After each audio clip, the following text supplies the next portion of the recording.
Today on People Now, Paris Jackson says it was not her grandfather Joe who shared a tweet from his official Twitter account that alluded to his reported terminal cancer. We'll explain.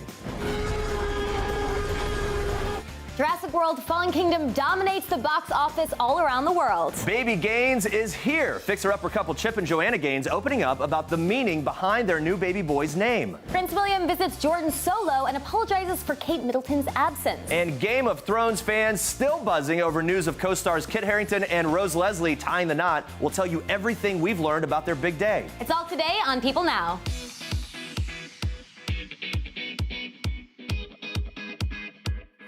Happy Monday, everybody. Welcome to People Now. So good to see you. I have a question. Any rom-com fans out there? Maybe? Maybe in here? They're like, yes. I don't know. No. I'm not a big rom-com fan, but tonight I might go home, binge on a few rom-coms because it is the 25th anniversary of Sleepless in Seattle. You got to give it up for Sleepless in Seattle. Let's go. In honor of the classic movie's premiere, we want to know what your favorite rom-com is. You can let us know by tweeting us with the hashtag PeopleNow. But first, here's what you need to know and what's trending for today.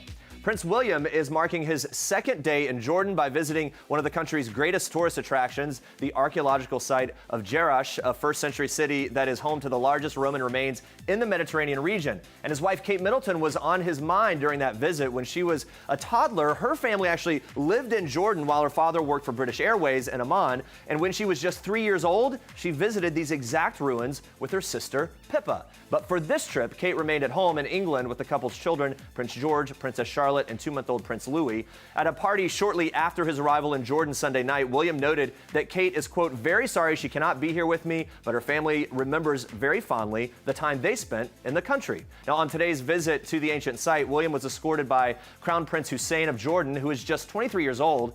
The two attended a number of celebrations, some performances, some meet and greets, very busy schedule for them. On Monday evening, William will head to Jerusalem for a 3-day stay, flying into Tel Aviv. This marks the first time a member of the British royal family has visited Israel on behalf of the UK government. Kind of a big deal. Now watch this. Make way for the dinosaurs. Jurassic World: Fallen Kingdom dominated the box office with its weekend debut in the States with an estimated total of $150 million. It's the fourth largest opening of the year, only behind Avengers: Infinity War, Black Panther, and The Incredibles 2. The film, which stars Chris Pratt and Bryce Dallas Howard, falls shy of its 2015 predecessor, Jurassic World, which brought back the franchise after 14 years. That film made $208 million in its opening weekend. It went on to become one of the highest grossing films of all time. Now Jurassic World: Fallen Kingdom opened overseas earlier this month, so the U.S. debut adds to the total gross to make it a pretty $711 million. Big congratulations to them. Paris Jackson says a tweet on her grandfather Joe Jackson's verified Twitter account did not come from him. Jackson posted a message alluding to his reported battle with terminal cancer. His granddaughter responding, "This is a beautiful tweet, though it upsets me to see whoever is in charge of this account taking advantage of it. My grandfather did not tweet this. I'm not sure if he's ever used this account." Now, after Twitter followers asked for more details, the 20-year-old explained, "I was with him. There's no possible way for him to have tweeted it." The post appeared to mark the first time that the pop patriarch has publicly opened up about his reported battle with terminal cancer. Here's what the tweet read. It said, "I have seen more sunsets than I have left to see. The sun rises when the time comes, and whether you like it or not, the sun sets when the time comes." Joe Jackson was also on the mind of his daughter Janet after she praised her, quote, incredible father while accepting the 2018 Radio Disney Music Awards Impact Trophy on Friday night. She said in her speech, quote, "I myself have been greatly impacted by positive people in my life. My mother nourished me with the most extravagant love imaginable. My father, my incredible father, drove me to be the best that I can." TMZ reported Friday that Joe has been battling illness for some time, but it's, quote, at the end stages and the cancer cannot be treated. Reps for Jackson, as well as various relatives, did not immediately return People's requests for comment, but you can stay on People.com as this story continues to develop. And it's been 9 years since legendary performer Michael Jackson's death. We'll be breaking down tributes and reactions from his family and fans a little bit later in the show, so stick around for that. And Andrea, you have more for us in Star Treks. Yes, I do. We are kicking off Star Treks with one super cuddly little boy. today. Well, hello, baby crew. Joanna Gaines shared this adorable picture snuggling up to her newborn son. She captioned it, Cuddlebug. I think it's pretty easy to see why. Chip and Joanna Gaines welcomed their newest addition on Saturday, and he's already making quite the splash. The baby's unconventional name breaks the Gaines family tradition of exclusively choosing D names for boys. Even more of a surprise, it's only been around for 23 years. So here's some facts. Crew broke into the U.S. top 1,000 in 2010, but it now stands at number 712, with 339 baby boys given the name last year. Moving up. Yeah, I know. This is according to Namevary's Pamela Redmond Satran. And it's expected to gain even more steam now that it has some celebrity visibility. And I'm just going to say that I like the name. I think it's cute, it's unique, I think it fits quite nicely. Welcome, crew. All right, you guys. Game of Thrones co-stars Kit Harington and Rose Leslie are married. The HBO stars tie the knot on Saturday in Scotland, and the party is said to have continued at the bride's family castle. Yes, you heard that right. Her family has their own Scottish castle, super cash. Leslie looked radiant in a long-sleeve lacy dress with a floral garland on her head, and Harrington wore a black jacket, a cream-colored vest, and a pair of striped pants, looking good. The stars were joined by fellow castmates Sophie Turner and Maisie Williams, who arrived together, Turner opting to bring her TV sis instead of real-life fiancé Joe Jonas. Also in attendance was solo star Amelia Clarke, looking very pretty in pink, mother of dragons, you gotta remember her. The couple got engaged in September of 2017, confirming the news the old-fashioned way through a classified announcement in the Times. I really like that. Old school. Congrats to the happy couple. And those are your Star Treks for today. Yeah, super excited for them. Stay with us, guys. Jana Kramer getting real about the ups and downs of marriage, and she's got some baby news. Plus, Demi Lovato opening up about her recent relapse and her journey to stay sober. That's all coming up in just a bit. All right, let's check in on our question of the day. We've been asking about your favorite romantic comedies. So to get some answers rolling, we actually asked our fellow New Yorkers what their favorite rom-coms are. Watch this. My favorite rom-com movie is Confessions of a Shopaholic. My favorite rom-com is Pretty Woman. So my favorite rom-com is Hitch. My favorite rom-com is Bad Man. So my favorite rom-com is The Titanic. My favorite rom-com is Made in Manhattan. I think it's because I have a love affair with Jennifer Lopez. That's a good one. A good reason. Yeah. I go back to Hitch. That guy said Hitch, and Okay. honestly, that one, I think you can watch it today, and it still holds up. The It's Holiday. so good. The Holiday is a rom-com, right? Yeah, I'm not yeah. a big romantic comedy person, like I said earlier, but I like The Holiday, so I'll vote for that one. All right. We can put that in the list. It's kind of a cross-genre, because it's the holiday thing. Yeah. It puts it in a weird category. I'm calling it a rom-com. It's a fine. rom-com. Well, we're loving the responses so far. Keep tweeting us your favorite rom-coms, but now on to this. I'm so sorry, I'm not sober anymore. And Daddy, please forgive me for the drinks spilled on the floor. Demi Lovato shared a video Sunday of an emotional performance of her new song Sober, which reveals that the singer had recently relapsed. In her first Twitter post since releasing the single, Lovato appeared to fight back tears as the crowd in Lisbon, Portugal sang along. They lit up the arena with their phones. Yeah, she captioned the post, "Tonight I took the stage, a new person with a new life. Thank you to everyone who has supported me throughout this journey. It will never be forgotten." Now, Lovato released the song last Wednesday, and in it, she sings about the guilt that she feels about relapsing, asking for forgiveness from her family and from her fans. Yeah, the 25-year-old has battled addiction, mental illness, and disordered eating for years. In 2011, she entered treatment where she was treated for bipolar disorder, bulimia, self-harm, and addiction. She relapsed after she left the treatment center, then entered a sober living facility for a year. Yeah, in March, Lovato revealed that she celebrated 6 years of sobriety. I saw her in concert here in New York a few months ago. One of the most emotional, poignant moments of the whole thing, and the whole crowd was in on it, was when she was talking about her battle with alcohol. She's always been very honest. Fans connect with her on that on a really emotional level. Well, I think that's amazing that she is so open about that, because then other people that are going through similar things can relate to her and realize they're not alone.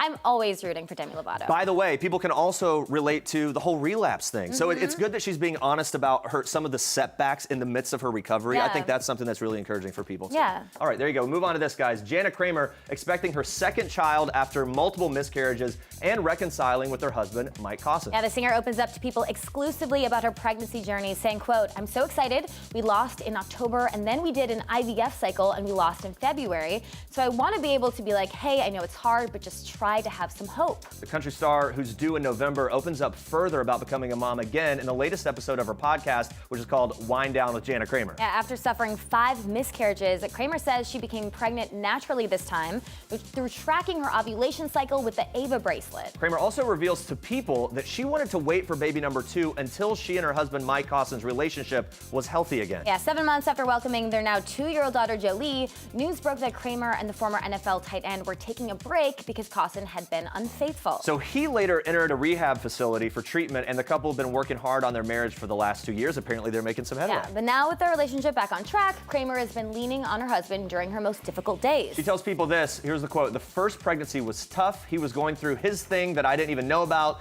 but this time around, he's just truly been the greatest support system I could have ever asked for. It feels so much more unified, and I love that." Yeah, it's good to hear that they're back on track. Yeah. All right, the world is remembering Michael Jackson today, with Monday, June 25th, marking 9 years since the King of Pop's death in 2009. It's trending on Twitter with everyone sharing their favorite MJ memories, throwback photos of the moonwalking sensation, the whole thing. Here are some of our favorites. Yeah, this one says, this tweet is very true. "He is one of the few celebrities, when I heard of his death, I can still remember exactly where I was. That is how impactful and legendary that man was. Where were you when you heard?" So I was in Nashville with my family on a trip. I remember getting a text from a coworker, and it was just this moment you felt, and people around where we were started talking about it. You could just hear people chattering about it. Yeah, I actually don't remember where I was. I don't know. Maybe I was maybe in class. I don't. 2009. But it's one of those things that it changed I guess so I feel much. kind of bad that I don't remember where I was. You should feel terrible about that. There's gotta be other people that don't remember. I still am like a fan and love him. Of course, and we can still fan out with the memories here. Twitter user Ivan Casas shared his favorite Michael Jackson quote. He said, "If you enter this world knowing you are loved and you leave this world knowing the same,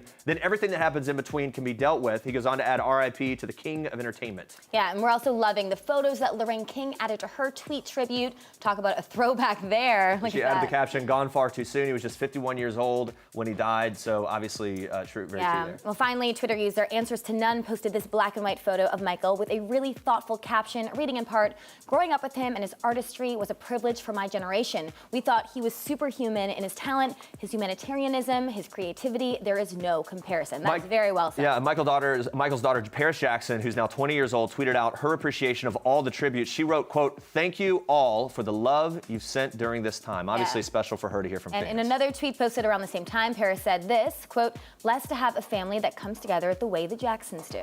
There you go. All right, guys, on to this. The Netflix show Making a Murderer, it's trending on Twitter today. The reason: the U.S. Supreme Court has declined to take up the case of the Wisconsin teen Brendan Dassey, who was featured in the documentary. If you watch this, you of course remember Brendan. Yes, of course. Now, Dassey is currently serving a life sentence after being convicted with his uncle, Stephen Avery, for the 2005 murder of photographer Teresa Halbach. Now, Dassey's attorneys claim Dassey's confession was coerced and that he's borderline intellectually disabled. The teenager was convicted of rape and murder. Now, the Supreme Court's decision Monday not to take the case leaves in place a lower court ruling against Dassey, so now that one will stand.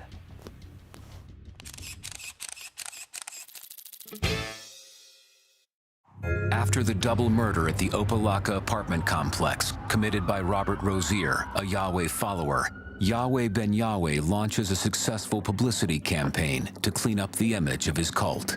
Yahweh Ben Yahweh, smart man that he is, understood the concept of public relations. So he attempted to remake the image of the Temple of Love after what had happened at Boehlke. Guys, the nation of Yahweh rose to the height of its power in the 80s, and while the community boasted of revitalizing work and a gospel of love, there were much darker things going on behind the scenes against anyone who dared to oppose them. It's the focus of the next episode of People Magazine Investigates Cults on Investigation Discovery, and we are joined now by People Executive Editor Cynthia Sands to break down exactly what everyone needs to know about this cult. Welcome, Cynthia. Thank you. Thank you for being here. It's fascinating. It's kind of mind-blowing, some parts of this story, but let's walk through it here. Exactly who is or was Yahweh Ben Yahweh, and how did he convince people to follow him?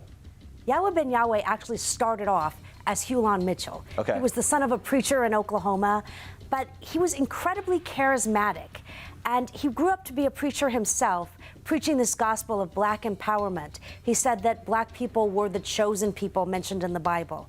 And people just flocked to him. Okay, so that was the part that maybe initially brought people in. And look, this thing grew. The temple was based in Miami, though it was spread across the country. The followers were very dedicated to Yahweh ben Yahweh. They would commit even crimes for him. And when it came, for some time and some people, this thing became a problem not only for insiders, but they would do things to outsiders as well. Tell us some about that.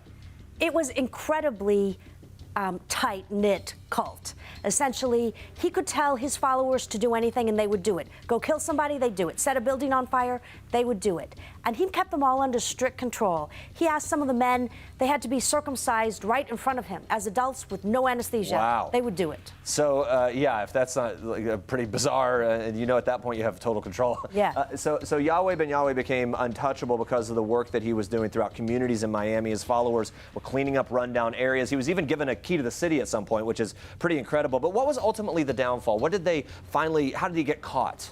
It was really ironic because they were doing great things in Miami. They cleaned up these whole neighborhoods and people loved him. But he also was vindictive against anyone who went against him. And when he sent some of his followers out to kill somebody and they were caught, they started talking. Okay, so now he died back in 2007. He did. How active is the Nation of Yahweh today? It's unclear exactly how many members are left.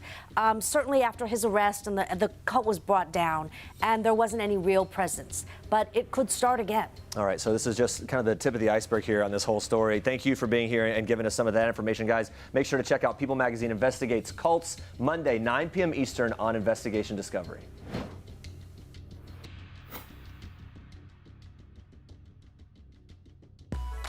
Hi, we are the cast of Marvel's Luke Cage, and this is the People Now Confess Session. Boom. Do your best, Mike Colton. Yo, I'm Luke Cage. Okay, I'm really big, I'm really tall, and I'm a conspiracy theorist. If I could have any superpower, it would be to be invisible. I'd get away with a lot of things. My craziest fan interaction? Oh. Ooh, I'm gonna say it.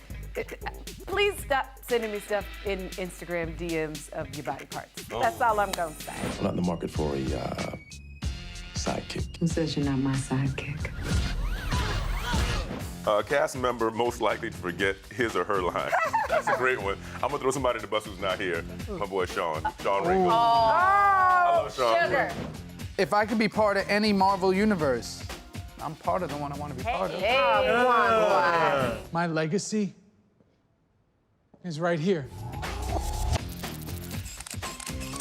By the way, loved having those guys so much. We were their first group interview together for and season 2. And at one point, remember they were all going live on their phone? Yeah. They were so excited to be together. I thought that was really cute. It's one of those great moments when you can tell a cast genuinely likes each other, right? Well, at least for the beginning of the day. I think we were End of the day, maybe would have been a very different story. We were the first interview together in a while. Yeah. I think it was fine. It was fun. All right. So here we go, we're guys. We're going to go back to this because this is really interesting to us. As you mentioned, the U.S. Supreme Court decision that they will not hear Brendan Dassey's appeal is trending right now on Twitter. Yeah, people are tweeting about this. Hashtag Brendan Dassey is kind of blowing up on Twitter right now. Here's one saying the Circuit Court denied in the Brendan Dassey case. That one bothers me so much. His lawyer should have been disbarred. So this is the thing that brings up a lot of discussion. For people that watched that series on Netflix, it really felt like Brendan Dassey was coerced into the confession. Yes, I'm also from Wisconsin, and people back there do think that that show, Making a Murderer, was one-sided. So obviously, all of a sudden, people watch this and they think that they know what's going on. One-sided in what way? In saying that Brendan Dassey was innocent. Okay. Yeah, but that's coming from people from Wisconsin. So obviously, there's two sides of the coin here. And yeah, you look at what you see on TV, and then that's very different than what people heard in court. Well, people that watched Making a Murderer definitely thought that this was a child getting coerced. Well, there's some other tweets I was just reading. A person writing, "This is enraging. Brendan Dassey was an intellectually impaired child manipulated by police to give a false confession." Look, that's part of what his attorneys claimed as well. Yes. And so not only do fans and sort of followers of the case believe that, the show depicted it, other attorneys and people sort of feel strongly in that way as well. And I don't know, watching Making a Murderer, you feel for Brendan boyfriend, Dassey, because Yeah. he was a kid. So it is kind of sad to see this happening. Yeah, also a bit confusing because he was released a little bit He last year was. for a while after that whole appeal, and so now it looks like that other ruling is going to stand. So Yeah. anyway, we'll keep you posted on that. If there are any other developments on it on people.com. But now let's take one last peek at our rom-com themed question of the day. We've been asking, what's your favorite rom-com? In honor of the anniversary of Sleepless in Seattle. Yeah, one Twitter user, not just because we decided to do it. One Twitter user says the holiday. Hey, see the holiday. Thank you. You're in for good backing company. me up. Another user adds, Sweet Home Alabama, Reese Witherspoon at her best. That one was really good. It's And hard. Shay writes, I love the proposal. Okay, that's a good one. Lauren has a few votes saying, I love You've Got Mail and While You Were Sleeping, all great choices. I love Tom Hanks in anything, so Nice. yes. Yeah, those are all amazing choices. Guys, this has been great. Thanks for sharing the I feel like I'm just like tabulating my rom-com rewatch list right now. That's what I'm doing this week. Maybe it's the time to get back on the rom-com train. How are you not on the rom-com train? Because it feels so cheesy. I feel like rom-coms are cheesy. Maybe That's the point. You kind of need a little escape, I don't know, I have cheeseball escapism. black soul, I think. I'm black soul. This is good. Okay. Let's call some people to talk All right, to. you guys, we'll be asking you a new question of the day tomorrow, so make sure to check back in at noon. And coming up tomorrow on People Now, Kayla Quinn is here. She's live recapping everything you need to know about tonight's steamy, dramatic, wild episode of The Bachelorette. You don't want to miss that. Yes, thank you so much for watching. For now, we leave you with one last thing from Southern Charm star Cameron Eubanks. Enjoy. Have a good day. Bye, guys. Hi, I'm Cameron Eubanks, and this is One Last Thing. The last time I laughed so hard I cried, I would say Whitney and I, on a daily basis, send each other like internet memes, and the majority of them are too inappropriate to talk about, but they make me laugh so hard that I cry. My last big splurge, gosh. I'm cheap. Like, I'm really, really cheap. I really don't like to spend money. I like to have my money in the bank. But my last big splurge, I gave myself a spa day a couple weeks ago. My last girls' night. It's been a long time. I haven't had a girls' night since I've had my baby, which is really sad. I need to get out more.